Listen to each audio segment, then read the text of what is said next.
J'essaie de trouver un emplacement pour la vidéo parce que, regardez mon miroir, il est scrap. Puis là, je suis plus capable de le viser pour qu'il tienne. Fait que j'essaie de trouver une manière, mais je sais pas comment je vais faire. Ça va être compliqué, je crois. Là, au début, je voulais me mettre ici. Mais à chaque fois que je fais une vidéo ici, la qualité est dégueulasse. En fait, parce que c'est pas si pire en fait, genre. Si je bouge pas trop, je pense que ça pourrait être bien. Je pense qu'on va faire ici. Oh my god.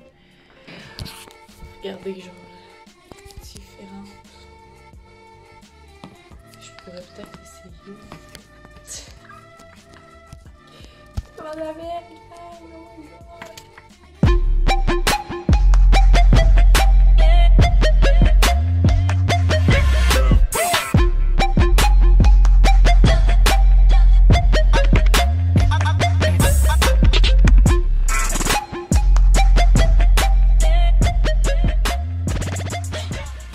Salut mes amours, j'espère que vous allez bien. Aujourd'hui, on se retrouve dans une nouvelle vidéo qui m'a été beaucoup demandée sur Instagram. Aujourd'hui, je vous reviens avec la vie de Nessa Barrett parce que elle a été au cœur de drama il y a peu. Donc, si vous saviez, elle est en relation avec Jenan Hustler, l'ex de Mads Lewis, et il y a comme eu un big drama à propos de ça.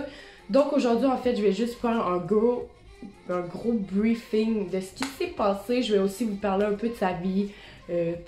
Voilà, donc j'espère que ça va vous plaire. Et sinon, je vous laisse avec la suite de la vidéo.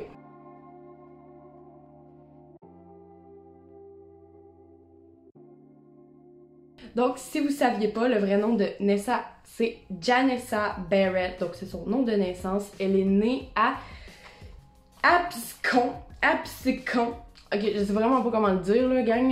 Je suis pas américaine, donc Absecon, au New Jersey, au States, donc au USA. Et elle est née le 6 août 2020. Donc elle a présentement 18 ans et elle s'en va sur ses 19 ans. Elle a présentement 15,7 millions d'abonnés sur TikTok, 837 000 abonnés sur YouTube et 5,4 millions sur Instagram. Donc vraiment, c'est une célébrité et vraiment toute...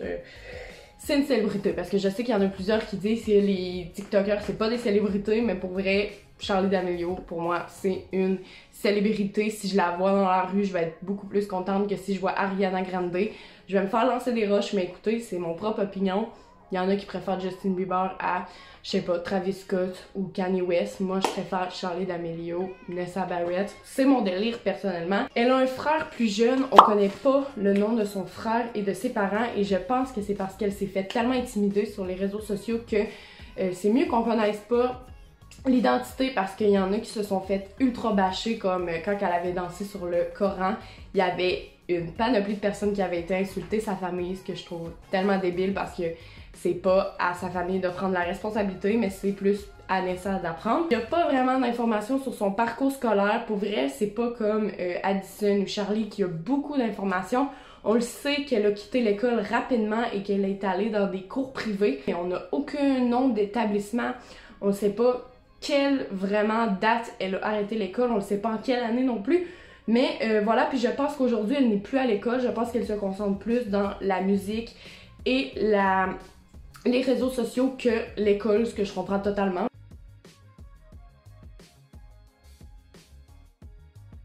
C'est le 1er avril 2019 que sa vie a changé après qu'un TikTok, son premier TikTok qui est devenu viral, a atteint 31,2 000 likes. Au début, ça peut paraître pas vraiment parce qu'elle est comme rendue à des millions d'abonnés, mais on commence tout à quelque part et c'est vraiment le premier TikTok qui est devenu viral, et après, elle a juste bondi, ça l'a augmenté, et elle est passée en quelques mois de 80 000 à 800 000 au million. Et il faut savoir aussi que Josh Richard l'a beaucoup aidé, parce que on le sait que leur relation a duré de 2019. Plus précisément, en octobre 2019, leur relation s'est officialisée et aujourd'hui, ils ne sont plus ensemble. Il y a quelques temps, on le sait qu'ils se sont quittés dans le coin de décembre 2020. mais ensuite ils sont revenus ensemble et aujourd'hui ils ne sont plus du tout ensemble, mais voilà, Josh Richards était déjà un TikToker qui avait beaucoup d'abonnés déjà, donc en fait sa carrière a juste propulsé quand on a su qu'ils étaient ensemble. On sait aussi que le 27 avril 2020, elle était déjà très populaire, mais elle a eu un TikTok à 10 millions de vues, ce qui a fait encore qu'elle a plus explosé. Et aussi, on le sait que présentement, elle est moins sur TikTok et moins sur les réseaux sociaux. Elle se concentre plus sur sa musique parce que je sais qu'elle reçoit énormément de hate sur les réseaux sociaux et elle dit qu'elle aime pas ça, qu'elle veut pas vraiment se mêler de ça. Donc en fait, je pense que sa défense, c'est de quitter les réseaux sociaux. Et c'est pourquoi aujourd'hui, elle est très peu active sur TikTok. Puis pas mal sur toutes les plateformes. Des fois sur Instagram, elle poste des stories. Mais c'est vraiment plus sur YouTube, avec sa musique, qu'elle va être active. Elle a fait 3 chansons populaires, si je pouvais dire. La première est sortie le 31 juillet 2020. Elle s'appelle Pain. Elle a d'ailleurs été... pas suspectée, mais accusée d'avoir copié le vidéoclip de Madison Beer, qui est aussi une célébrité, une chanteuse vraiment populaire. Mais vraiment, sa chanson Pain n'avait rien à voir avec Madison Beer, donc je vais vraiment pas m'embarquer là-dedans, parce que pour moi, il y a tellement de chansons et de vidéoclips qui se ressemblent que je me dis, bon, aujourd'hui, elle a 12 millions de vues sur sa vidéo, qui est un peu plus bas que je pense qu'elle pensait. Les premières chansons d'habitude de les nouveaux chanteurs, si je pouvais dire, c'est comme eux qui sont le plus propulsés. Donc pour une première chanson, c'est pas si pire, mais c'est pas si bon non plus. Faut savoir que Dixie D'Amelio, sa première chanson, Be Happy, a atteint 101 millions de vues. Le 9 octobre 2020, elle sort une chanson If You Love Me qui atteint seulement 4,7 millions de vues. Et je me suis rendu compte de ça, mais moi les chansons de Nessa, ils sont beaucoup moins propulsés, sponsorisés que les chansons de Dixie, Bella Poarch, parce que Bella Poarch, j'ai su comme un mois d'avance qu'elle faisait une chanson. J'ai su aussi que Dixie, peut-être 2 mois d'avance, elle faisait une chanson et je pense que tout le monde le savait, tout le monde attendait ça. Mais j'ai l'impression qu'avec Nessa, on savait pas trop en fait quand elle allait sortir ses chansons.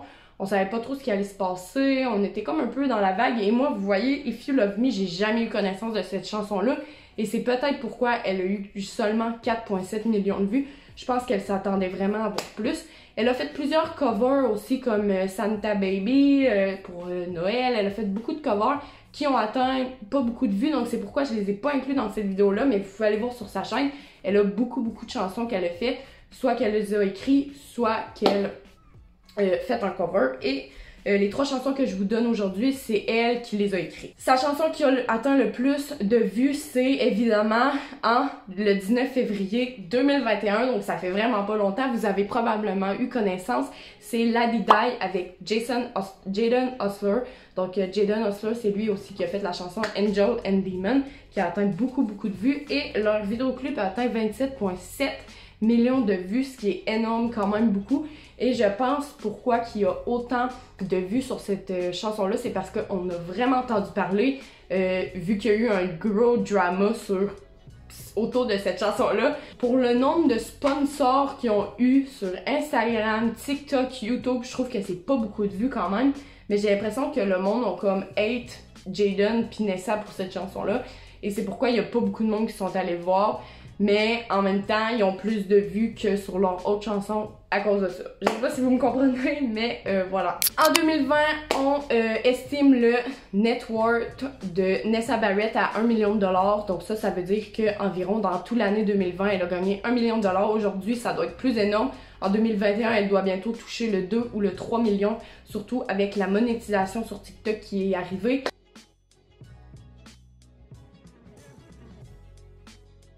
Donc là, je vais starter les dramas parce que, honnêtement, c'est ce qui nous intéresse le plus. Le premier gros drama qu'il y a eu avec elle, c'est en avril 2020 où elle a dansé sur le Coran, donc sur une récitation du Coran. J'ai pas trop compris pourquoi elle avait fait ça parce que quand j'ai écouté la chanson, moi je connais absolument pas le Coran, je suis pas dans la religion, mais quand j'ai écouté cette chanson-là, c'était comme un peu évident que c'était une citation d'une Bible ou d'un Coran, comme d'un truc religieux, et elle a throw it back sur cette chanson-là. Il faut savoir que la religion musulmane est très strict sur la sexualisation, l'amour et tout ça, ces affaires-là. Et le fait d'avoir trop de bac sur le Coran, sur un verset du Coran, c'est très très irrespectueux et le monde ont vraiment pris ça au sérieux. Ils l'ont insulté, ce que je n'encourage absolument pas. Elle a beau avoir fait toutes les erreurs du monde sur les réseaux sociaux, elle ne méritait pas avoir autant de haine et aujourd'hui, malheureusement, ça la suit encore, même si on est 1 an plus tard. Elle reçoit encore des emojis que je vais vous mettre juste ici. Au début, le monde a vraiment été fâché parce que quand elle s'est excusée, en fait, elle a fait un live et elle a dit « Je pense que je m'excuse ». Donc, en fait, elle était comme pas certaine de vouloir s'excuser. Pour elle, c'était comme elle devait pas s'excuser pour quelque chose qu'elle ne connaissait pas. Donc, elle savait pas que c'était un verset du Coran. Donc, pourquoi je m'excuserais? En fait, je le savais pas. Et c'est ce que le monde l'ont encore plus bâché. Ils l'ont encore plus insulté. C'est à cause de ça, parce qu'elle voulait pas s'excuser au début. Et par la suite, elle a fait des lives, elle a fait des vidéos TikTok pour vraiment s'excuser. Et peu à peu, le monde ont éteint le feu un peu, ils se sont enflammés au début et là, le feu s'éteignait de petit à petit. Mais encore aujourd'hui, il y a vraiment du monde qui en sont toujours pas revenus, ce que je ne comprends pas. Faut passer à autre chose, la vidéo a été enlevée dès le début en fait, qu'elle recevait du haine. Et c'est triste parce que sur cette vidéo-là, ils sont 2 à faire ça et il y en a juste une des 2 qui s'est fait insulter et c'est Nessa. Donc ça c'est vraiment triste, mais elle en paye encore les conséquences. Donc selon moi, je pense qu'elle ne mérite plus de haine. Elle a fait une erreur, elle s'est excusée, on passe à autre chose. Mais c'est ça, c'est triste, sa famille s'est fait extrêmement insulter sur les réseaux sociaux. Ils se sont fait envoyer des menaces de mort, donc ça, je comprends pas pourquoi le monde a mis sa famille là-dedans. Mais bon, regardez, il y a toutes sortes de monde sur internet. En fin 2021, Josh et Bryce ont sorti la chanson Softish. Je sais absolument pas comment le prononcer, mais vous l'avez sûrement entendu parce qu'elle a fait un gros hit. Tout le monde allait la voir parce qu'ils comprenaient pas trop la situation et la chanson était clairement dédiée à Chase Hudson, aka Lelody, qui se faisait enflammer parce qu'il avait essayé de flirter avec Nessa pendant qu'il sortait avec Charlie. Donc ça, c'est un drama qui a été autour de Nessa Barrett. Aussi, c'est la raison d'ailleurs pourquoi Chase et Charlie se sont séparés et ensuite Josh et Nessa. Ce qui est flou là-dedans, c'est que pendant la première fois, on ne sait pas si ils se sont vraiment embrassés. C'est vraiment flou encore, je peux pas vous garantir qu'ils l'ont pas fait. Il paraît que c'est rien passé, que c'est juste Lelody qui a essayé de flirter avec Nessa, mais on ne sait pas si Nessa a répondu à ça ou pas. Par contre, 2 mois plus tard, donc vraiment un peu quand les 2 étaient célibataires, ils se sont embrassés. Donc on peut se demander est-ce qu'avant il y avait encore de l'attirance ou pas. Donc s'ils se sont embrassés, selon moi, peut-être que Nessa a comme donné des chances, peut-être que Lelody aussi se sont comme fait comprendre que les 2 étaient attirés l'un et l'autre. Par contre, les 2 nous confirment que c'était seulement un baiser, donc peut-être aussi que c'était vraiment juste un party et regardez, ils se sont juste embrassés. Moi, il n'y a rien de mal là-dedans, surtout que les 2 étaient célibataires. Le plus gros drama de toute l'histoire que j'ai suivi à la lettre, vraiment, je vous le jure, à chaque jour, il y avait des nouvelles avancées, si je pouvais dire, et à chaque jour, j'étais sur mon téléphone à regarder, et c'est effectivement la relation entre Jaden et Nessa qui était la plus inattendue, parce que il faut savoir que Nessa et Mads Lewis étaient des bonnes amies, c'était des meilleurs amis, ils étaient toujours ensemble et ils faisaient des activités de couple. Donc Jaden et Josh étaient très amis aussi, Mads et Nessa aussi, donc ils faisaient des activités à 4 et c'était comme le couple le plus inattendu de internet, je pense. Ce qui s'est passé, c'est que Jaden et Nessa ont fait une chanson ensemble, comme je vous ai dit tantôt, La Di Die. Et pendant leur montage, leur tournage, ils se sont vraiment rapprochés et ont comme créé un lien ensemble, ce qui est quand même normal parce que on le voit surtout dans les acteurs, il y a beaucoup d'acteurs qui vont se mettre en couple avec leur blonde dans le film. Donc je pense à Damon et Elena dans The Vampire Diaries. C'est passé la même chose avec Nessa et Jaden, ils ont comme tombé en amour. Et au début, ils l'ont caché à Josh et à Mads. Je vais rappeler que Jaden était avec Mads et Nessa était avec Josh. Donc là, il y a comme une suspicion de tromperie. Madison, donc Mads Lewis, s'est levé un matin et son téléphone a brisé. Et son chum partait avec son manager et tout pour régler des trucs, des contrats avec Nessa aussi. Et là, Jaden a passé son cellulaire à Mads pour qu'elle soit en sécurité en fait parce qu'elle avait plus de cellulaire. Donc il a passé un autre cellulaire puis lui il a pris une tablette. Donc, mais avant, Mads a vu que Jaden a effacé plein de trucs. Et bon, on le sait que les filles, ils peuvent être comme ça des fois, ils ont des suspicions et ils vont voir sur le téléphone de leur chum. Et c'est ce qui s'est passé. Madison a été fouillée dans ses messages et elle a trouvé que son manager, donc le manager à Jaden, parlait de la relation avec Nessa, qu'il fallait qu'elle laisse Mads, qu'il fallait qu'il laisse Mads puis qu'il sorte avec Nessa pour que ça aille mieux. Je pense pour leur femme puis tout, mais aussi Jaden lui disait qu'il aimait Nessa. Donc il y a vraiment eu un gros pétage de coche parce que Mads elle a appelé Jaden et évidemment elle voulait des informations, elle voulait des explications supplémentaires, ce que Jaden au début il voulait pas y donner, mais il a fini par lui dire que il aimait Nessa. Au début tout le monde prenait pour une folle Mads, ce qui est vraiment triste, et ensuite 2 semaines plus tard il y a eu le retour du balancier et évidemment tout le monde s'est fait justice. Donc je pense qu'aujourd'hui la situation est calmée. Mais c'était vraiment ça qui s'était passé en gros, en bref. Il y a beaucoup de TikTokers qui les ont unfollow sur Instagram. Je pense à Mads, Cooper qui est le chum à Sabs Quesada qui était le meilleur ami de Nessa. Donc dernièrement, il l'a unfollow sur Instagram, ce qui est vraiment triste parce que c'était des meilleurs amis. Il y a aussi Sabs Quesada, comme je vous ai dit, qui était ami avec Mads et Nessa. Donc on peut penser que Sab a pris le parti de Mads. Il y a aussi Anthony Reeve et beaucoup d'autres qui les ont unfollowés. Et aujourd'hui, je pense qu'ils sont comme isolés de tout ça et qu'il y a juste Jaden et Nessa contre tout le monde. Donc ça, je trouve ça triste. Mais je pense que la situation va se régler. À un moment donné, le feu va éteindre et la poussière va retomber. Et comme tout le monde va passer à autre chose, que j'espère, parce que pour vrai, c'est juste ridicule. Donc c'était tout pour cette vidéo-là. J'espère vraiment qu'elle vous a plu. Dites-moi en commentaire ce que vous en avez pensé. Dites-moi aussi si vous voulez que je parle de d'autres personnes d'Addison. Puis voilà, j'ai déjà fait une vidéo sur Addison et Charlie. Donc allez la voir. Sinon, j'espère que vous allez passer une bonne journée, un bon matin, une belle après-midi, une belle soirée, une bonne nuit, peu importe quand vous l'écoutez. Et nous, on se dit à la prochaine. Ciao!